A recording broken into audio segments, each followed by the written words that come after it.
this is a big deal having him here. So, you know, I mean, for me, it was the Before Columbus Foundation, the American Book Awards, years ago. I went to see him get his award for Shadowboxing. And his whole familia was there.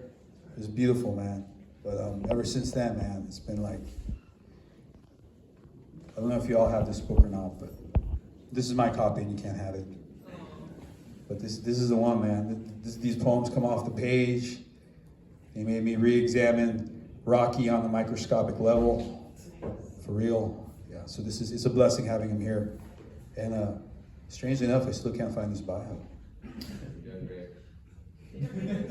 How about this? Joseph Rios is a Chicano writer and the author of Shadowboxing, Poems and Impersonations, put out by Omnidawn in 2017, winner of a 2018 American Book Award. Joseph is the current poet laureate of Fresnasos, Califas, on Yokuts Land, also known as the poetry center of the universe. Familia, give it up for Joseph Rios.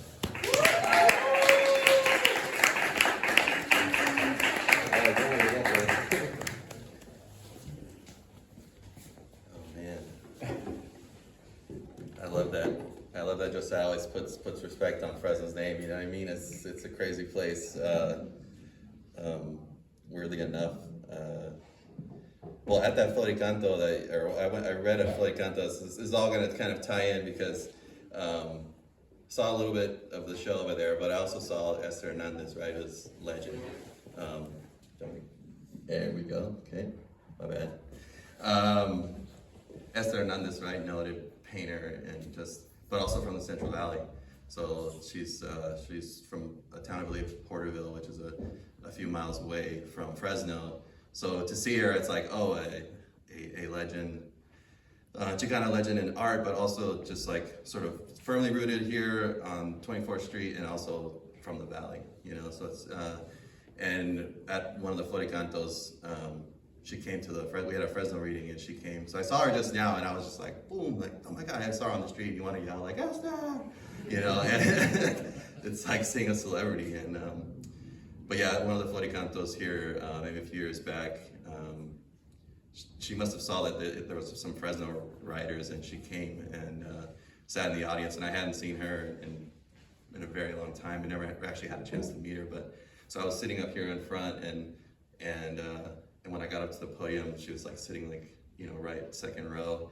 And I was like, holy shit, now I gotta read Fresno poems to Esther, you know, and it was just, I love this place, I love this street because all the connections to like Esther, to like Victor Martinez, who are these like Central Valley sort of literary and art heroes who the mission really loves, you know, and probably in a lot of ways recognizes them more than they do in Fresno, you know, which is so beautiful.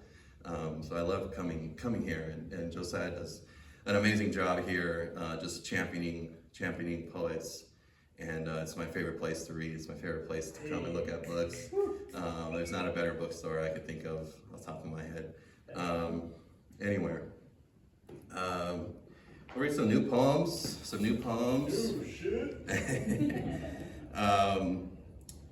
This one is actually is written from a place out in LA, if this thing works, is a bar I love in downtown LA called La Cita. Anyone ever been there?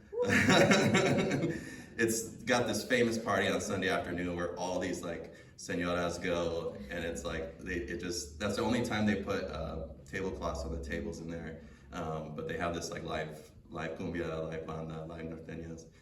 And it's everyone there, it seems like, is over 50 years old, which is so cool to see. So it's Sunday at La Cita.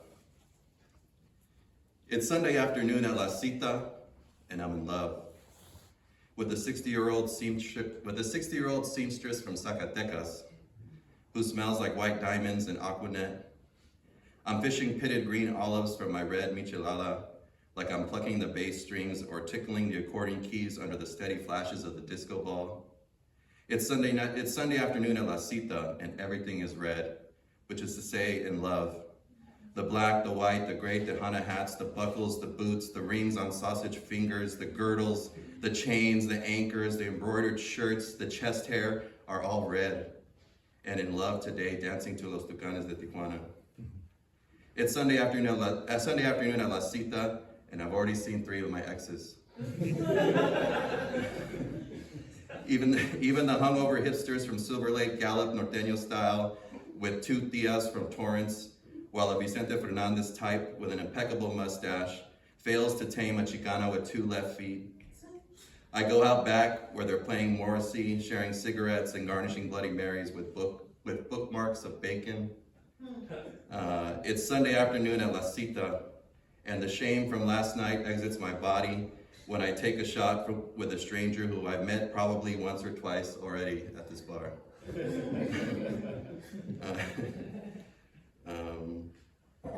Read another new one. I mean, this is like as fresh as it gets, man. So this one is just simply called The Garden. In Monterey, the bending nectarine tree is my grandmother. The aged bark with its soft lines is the back of her hand. They're cracked and so soft to the touch, a fruit picker's hands, softened by Vaseline. I wonder if people still plant irises, these potato-like fingers hugged by the soil during the winter months.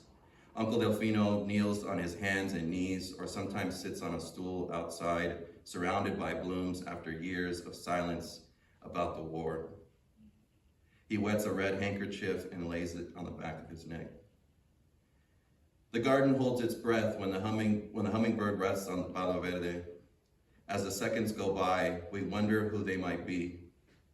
A motorcycle revs at a stoplight just 2 blocks from here. The geraniums dangling on the waterfront in Georgetown, in Seattle, and San Francisco are my mother, as if her arms, legs, fingers had been snapped off and propagated everywhere I go. The orange blossom